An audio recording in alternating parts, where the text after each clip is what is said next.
In the 1980s, the film industry was growing like never before. As big franchise films became the norm and home video formats gained in popularity, studios saw their revenues increase significantly.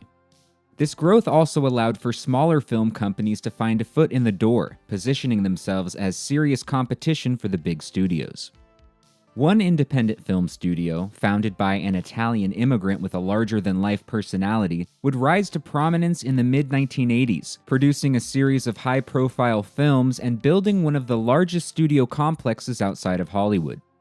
Although it was one of the most promising indie studios of its time, the rise and fall of De Laurentiis Entertainment Group would be sharp and swift, leaving behind a legacy of chaos and confusion. Dino De Laurentiis was born in Campania, Italy in 1919. The son of a pasta manufacturer, Dino studied film at Italy's Experimental Center of Cinematography before entering into film production in his early 20s. The producer was on the forefront of a movement later dubbed Italian neorealism, an era of post-World War II cinema which emphasized an unglamorous and desolate aesthetic, often focusing on themes of poverty and desperation. The films that Dino produced during the 1940s and 1950s made their mark, as he worked with auteur directors like Federico Fellini and Roberto Rossellini on films that achieved international acclaim. Beyond his producing abilities, Dino also developed a savvy business sense during this time, creating a system in which he would pre-sell the international rights to a film during the pre-production phase, and then use the money to fund the film. Dino eventually expanded into producing international films with American stars and directors, and in 1962 he built his own film studio just outside of Rome, on an 800-acre site. The complex became known as Dinocittà, and Dino grew into his own, producing big, lavish films throughout the 1960s, developing a reputation as being the Cecil B. DeMille of his time. But in the early 1970s, Dino sold his Italian studio and moved to the United States to continue producing films. Dino formed a new company called the Dino De Laurentiis Corporation, which would partner with large studios to distribute and market his productions for the American audience.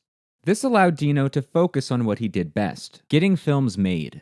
His first American production, the crime drama Serpico starring Al Pacino, was a smash hit, earning 2 Academy Award nominations. Dino followed Serpico with 1974's Death Wish, which established a popular action franchise, and 1975's 3 Days of the Condor, which received an Oscar nomination.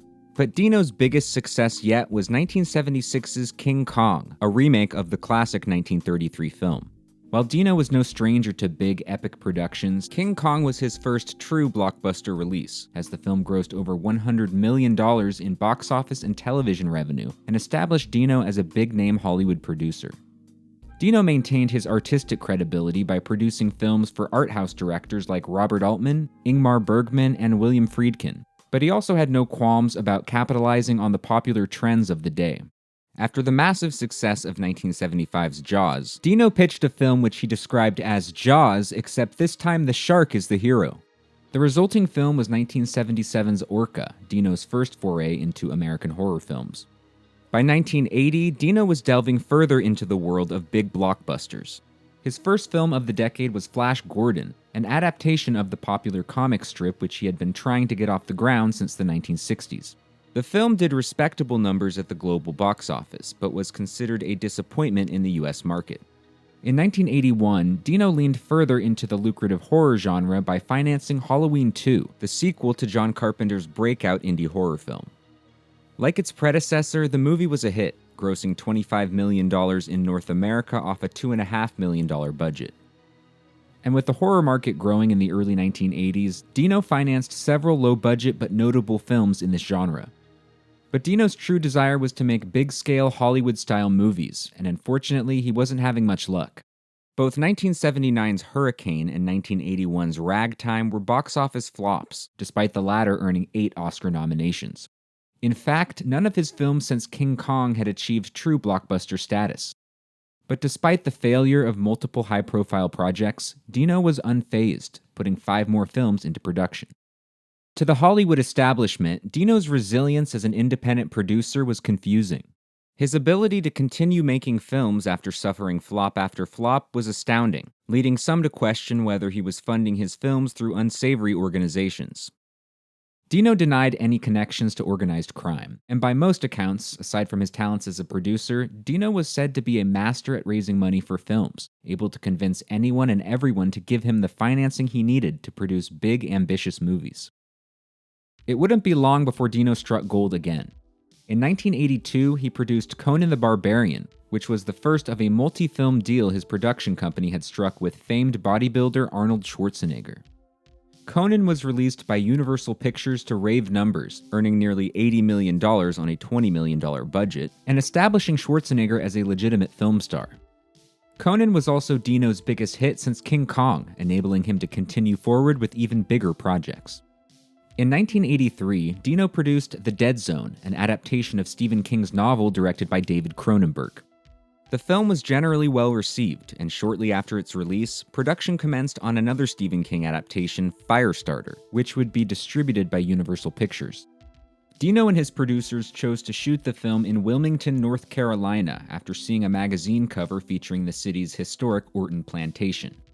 They eventually secured permission to shoot parts of the film on the estate, and took notice of Wilmington for its varied landscape, which included beaches and mountains. In late 1983, with the filming of Firestarter still in progress, Dino announced his intention to build an entire film studio complex in Wilmington, around the sound stages where the movie was being shot. Aside from its scenic locations, North Carolina boasted right-to-work laws that limited the power of labor unions, enabling Dino to benefit from cheap, non-union film crews. At the time, Dino told the press, "Any movie that would cost $10 million in LA, I can make in North Carolina for $7 million.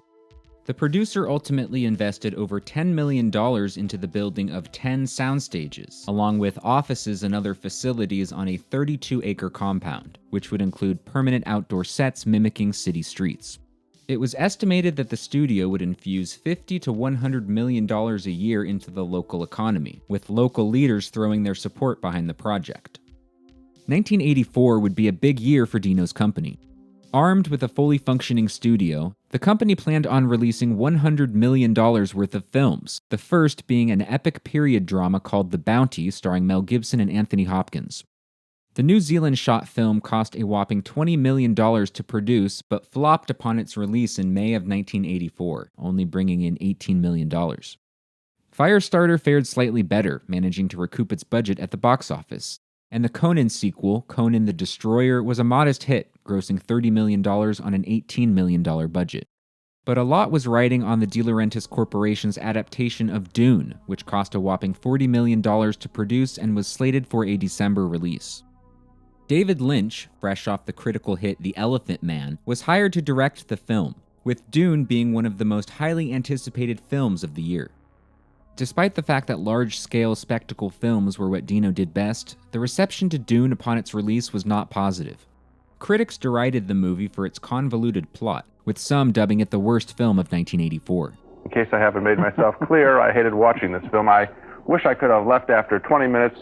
I couldn't. I had to stay there another 2 hours. Dune's box office performance was equally mediocre, with the film failing to recoup its massive budget. But despite Dune being seen as a failure, Dino claims that his initial investment in the film was mostly recovered thanks to him pre-selling its international rights. In any case, by the mid-1980s, Dino and his company were in trouble.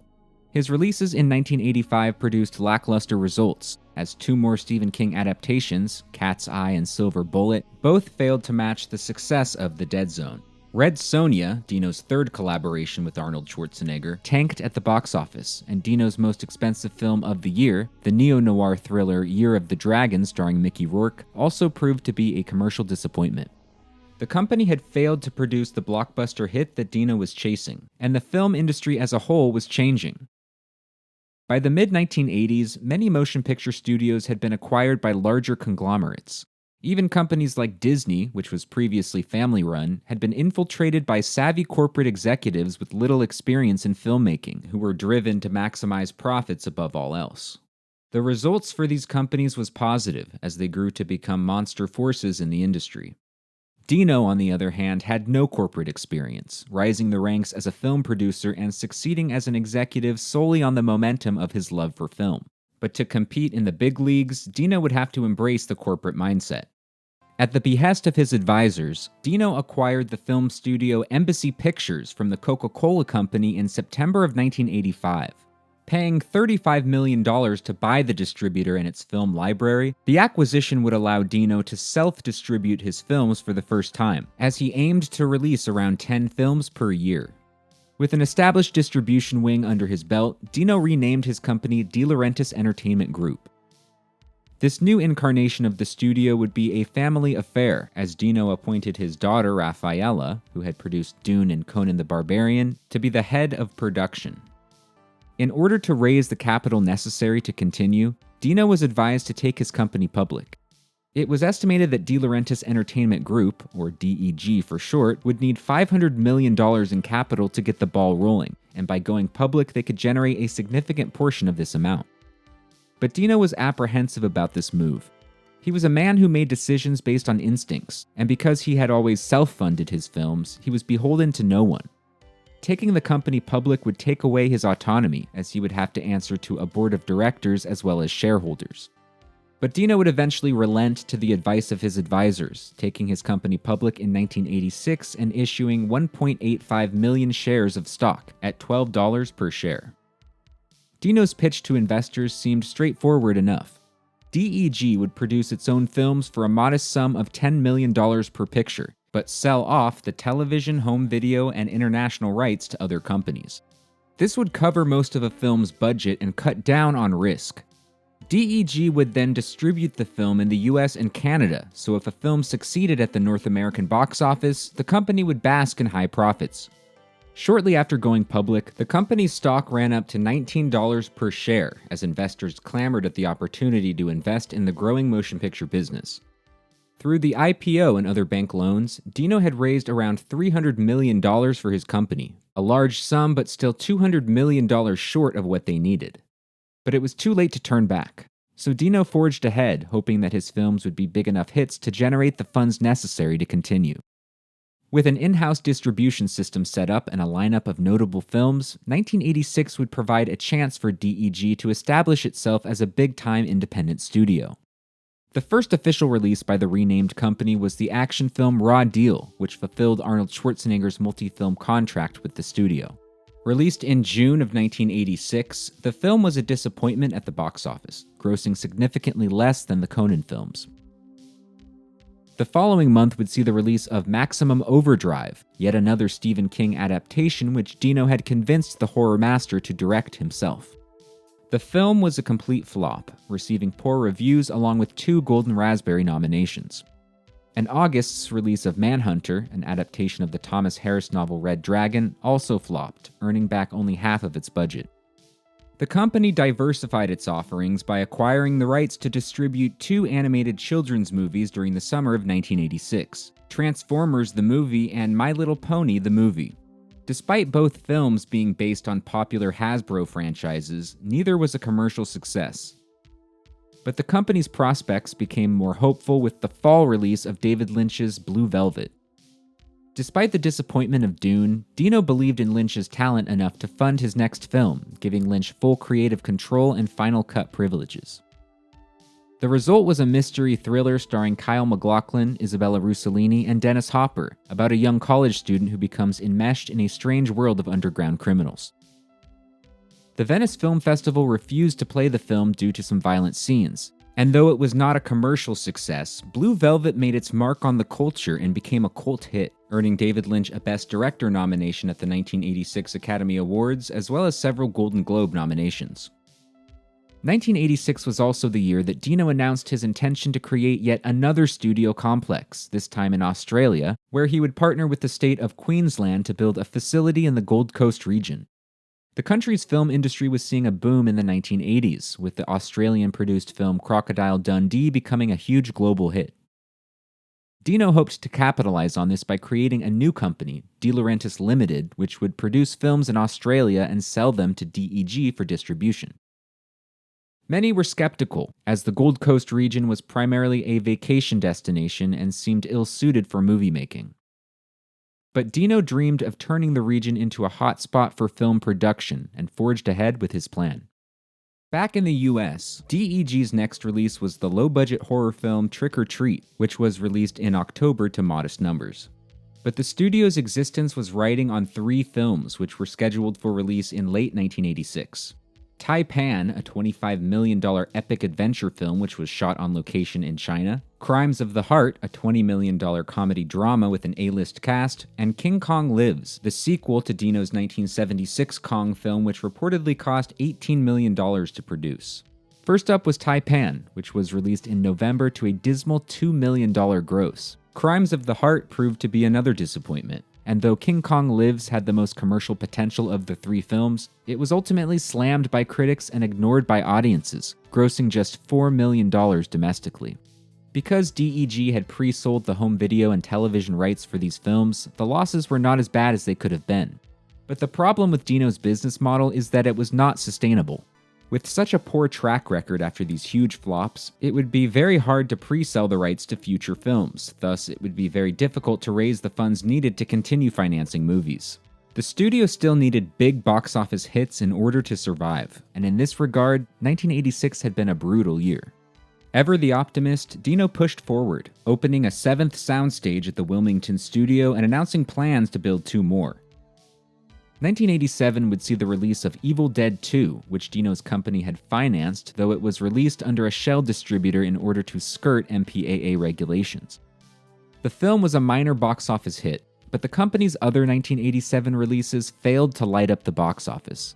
Their big summer release, Million Dollar Mystery, had hoped to draw in audiences with a gimmick. The film's plot involved a swindler who hid 4 bundles containing $1 million each in separate locations. 3 of these stashes would be discovered by the characters of the film, while the 4th stash would go unfound. If an audience member correctly guessed the location of the unfound stash, the viewer would win a $1 million prize from the studio. Despite this epic promotional push, the film ironically failed to even gross $1 million at the box office, generating a sickly $989,000 against a $10 million budget. And unfortunately for Dino, Million Dollar Mystery's failure would be the last straw, as the studio he built would come crumbling down. The company had posted massive losses in 1987, losing $15.5 million in one single quarter. Due to their inability to pay back loans, the company's film library was even at risk of being taken over by its bank creditors. The chaos at DEG also impacted De Laurentiis Limited and the Gold Coast Studio, which had commenced production on a high-budget sci-fi film entitled Total Recall. The film was to be based on a Philip K. Dick short story, and while $8 million had already been spent on sets and other pre-production expenses, production was grinded to a halt due to DEG's financial difficulties, and the existing sets were destroyed. De Laurentiis Limited would eventually separate from DEG completely, with the Australian media company Village Roadshow purchasing the division and its studio facility. Dino himself was said to be deeply distressed by the company's failures, with a source telling the press, "He's the first one in the office every day, no matter how sick, tired, or busy he is." But in order to salvage the company, he would need to raise an extremely high amount of capital in a very short amount of time. Rumors emerged that 20th Century Fox, Paramount, and HBO were all interested in buying a piece of DEG, but Dino reportedly did not want to give up control of the company, rejecting an offer which would have edged him out as the company's largest stockholder. Raffaella De Laurentiis subsequently resigned as the company's production head, and by November, DEG's stock had sunk to just $2.50 per share. Shortly thereafter, Dino announced his intention to resign as chairman and chief executive of De Laurentiis Entertainment Group. Dino would remain the company's largest shareholder, owning 70% of its stock, but would return to being an independent producer full-time, starting work on a new film entitled Desperate Hours. In March of 1988, DEG announced that it would be selling the foreign home video and cable rights to its 320 film library to the owner of French telecom giant Parafrance Communications. Despite the revenue from the sale, DEG officially filed for bankruptcy protection in August of 1988, having lost $70 million the previous year. The films that were in production by DEG at this time were shelved, with some being sold off to other studios. One of these films was Bill and Ted's Excellent Adventure, which was in post-production when the company went bankrupt. Several former executives at DEG had joined Nelson Entertainment, which acquired the rights to Bill and Ted and then struck a deal with Orion Pictures to distribute it in the US. Released in February of 1989, the $10 million film was a hit, grossing over $40 million domestically. Had circumstances been slightly different, Bill and Ted could have been the film that saved the De Laurentiis Entertainment Group. But unfortunately for the studio, its fate had been sealed, and in April of 1989, an agreement was announced for the bankrupt studio to be purchased by fellow indie studio Carol Co. Pictures. Carol Co. had risen to prominence in the 1980s as well, striking gold through its series of Rambo films starring Sylvester Stallone. Looking to expand, Carol Co. had its eye on DEG's impressive catalog of films, along with its North Carolina studio facility. But as the details of the purchase were being worked out, an unexpected curveball came when a new bid was put in to buy DEG by Dino De Laurentiis himself, partnered with Italian financier Juan Carlo Peretti, owner of Path Communications. The duo offered $41.5 million to acquire DEG, and it appeared that, despite all of the failings of his company, Dino refused to let go of his dream of building a prominent studio. For reasons that are unclear, the offer never went through, with Path Communications purchasing a different failing film company, Canon Films. Shortly thereafter, Carol Co. acquired DEG and all of its assets, officially marking the end of De Laurentiis Entertainment Group. Dino later blamed the company's failure on his inexperience in the corporate world, saying, "I had no familiarity with American public companies, and I had the wrong people around me." Dino also claimed that his advisors had convinced him to pass on distributing films that would later become big hits, namely Good Morning Vietnam and Crocodile Dundee. In his biography, he reflected, "They convinced me to make some bad movies and not to make some good ones. But you know what? Life goes on. You learn to get past your problems and start again." Never one to dwell on the past, Dino soon formed a new production company entitled Dino De Laurentiis Communications. One of the company's first projects would be Sometimes They Come Back, a Stephen King adaptation which aired as a TV movie on CBS. He also partnered with Universal to release two films he had in production, Cuffs, an action comedy starring Christian Slater, and Army of Darkness, the third film in the Evil Dead franchise. Despite his colossal failures in the 1980s, the 1990s were looking bright for Dino. However, a series of legal battles and other obstacles were about to manifest, which threatened to sabotage Dino's chance of success. In early 1991, Orion Pictures released the psychological thriller The Silence of the Lambs, which was based on Thomas Harris's 1988 novel of the same name. The movie starred Anthony Hopkins as the serial killer Hannibal Lecter, a character which had first appeared on screen in DEG's Manhunter. Back when Dino had acquired the rights to adapt the film from the book Red Dragon, his contract guaranteed him the right to option the Hannibal Lecter character for future uses. This meant that, if Manhunter was a success, Dino would have first dibs on adapting any future Hannibal Lecter books. Manhunter ultimately performed poorly at the box office and received mixed reviews, so when Dino was approached about doing an adaptation of Thomas Harris's next Hannibal novel, he passed on the project, granting Orion the right to use the character in their film for free. As it turned out, Silence of the Lambs went on to become a huge sleeper hit, grossing hundreds of millions of dollars and winning 5 Oscars, including Best Picture. By 1992, it was reported that the film's director Jonathan Demme, along with its stars Jodie Foster and Anthony Hopkins, were eager to return for a sequel. But the film's distributor, Orion Pictures, had recently succumbed to bankruptcy, prompting Universal Pictures to step up to produce the sequel.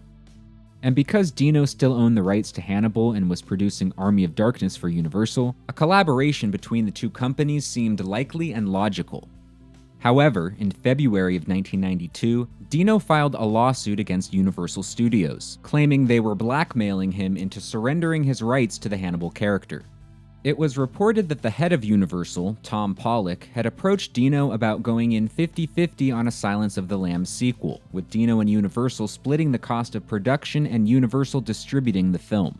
While the agreement was made verbally, Dino reportedly refused to make the deal official, instead asking for an extra $200,000 from the studio to finish Army of Darkness. Universal agreed to provide the extra money and extend the film's deadline, on the condition that Dino let them co-produce and distribute the Silence of the Lambs sequel. Dino said that this was blackmail, and sued Universal for the right to release Army of Darkness with a different studio. Universal subsequently countersued, asserting its right to make the Silence of the Lambs sequel based on their alleged verbal agreement. Amidst all of this turmoil, Army of Darkness was pulled from its initial summer 1992 release date.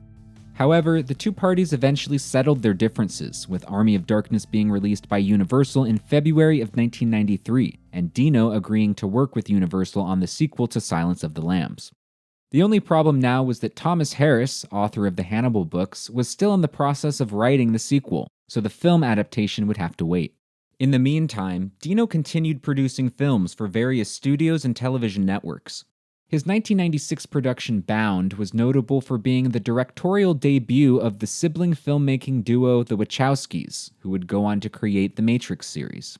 But none of the films Dino produced during this era were huge breakout hits, and the producer was still actively pursuing the Silence of the Lambs sequel. Dino saw an opportunity to create a franchise out of the Hannibal Lecter character, stating in an interview, "He's as big a star as Tom Cruise. And you know why? Audiences love him because he kills lots of people." Eager for Harris to finish the sequel novel, Dino and his wife would reportedly fly to Harris's home in Florida, taking along their private chef to cook Italian cuisine for the writer, hoping that their wining and dining would encourage him to complete the book. That fateful day finally came in 1999, when it was announced that Harris had completed the manuscript to the book entitled Hannibal.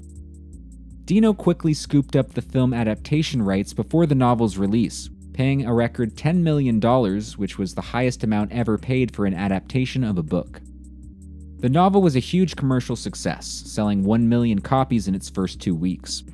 But the overall reaction to the book was mixed. Director Jonathan Demme dropped out of the project due to his dissatisfaction with the material, and in December 1999, Jodie Foster announced that she would not be returning as Clarice Starling.